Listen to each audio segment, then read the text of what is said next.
Krista, it's a pleasure to welcome you. Thank you for coming here. Thank you. You're doing an amazing work beyond, I think, having a startup. It's addressing the critical needs of children and emerging economies, and India is a big market for you. Yep. So you're mentioning about your current product. So this is called the Remotion Knee, and this started when the Jaipur Foot organization went to Stanford University and wanted a better knee, essentially.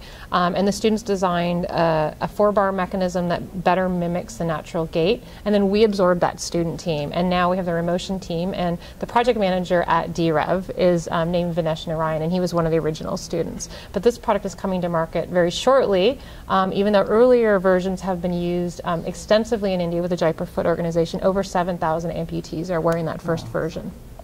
The question I want to ask you was that I see two things happening in cultures like India.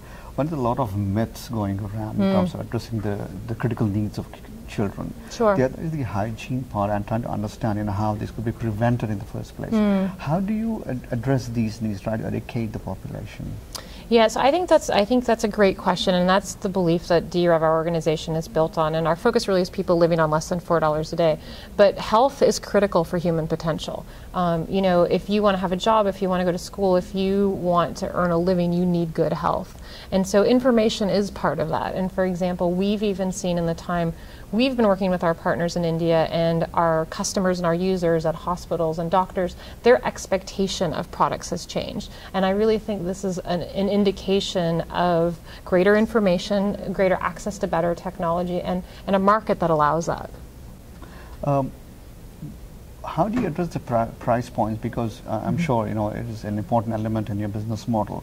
Countries like India and the population you're addressing at the bottom of the pyramid. Yeah.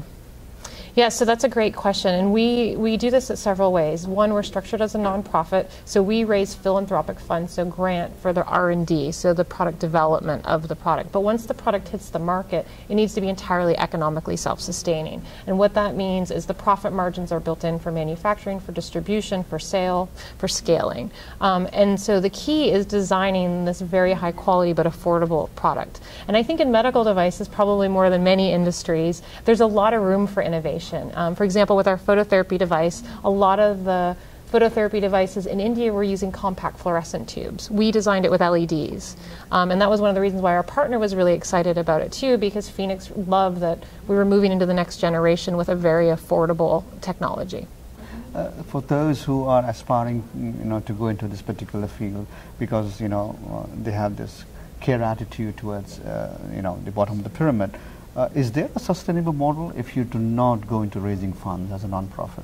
That's a great question, and I don't think anyone really knows the answer yet. I think what the industry is showing, and by the industry I mean the social sector, is it's very hard to solve tough social issues with just a for-profit model.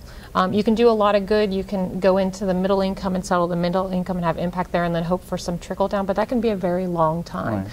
And I know some of the real experts don't feel like, they feel like philanthropy needs to be some part of the model to really address the needs at the bottom of the pyramid. So what we're trying to do is combine the best of both worlds, use philanthropy where we think it's critically needed, but also rely on the market. And the good thing about relying on the market for distribution and scaling is it makes sure that you are designing for your customers. Otherwise, they don't buy it.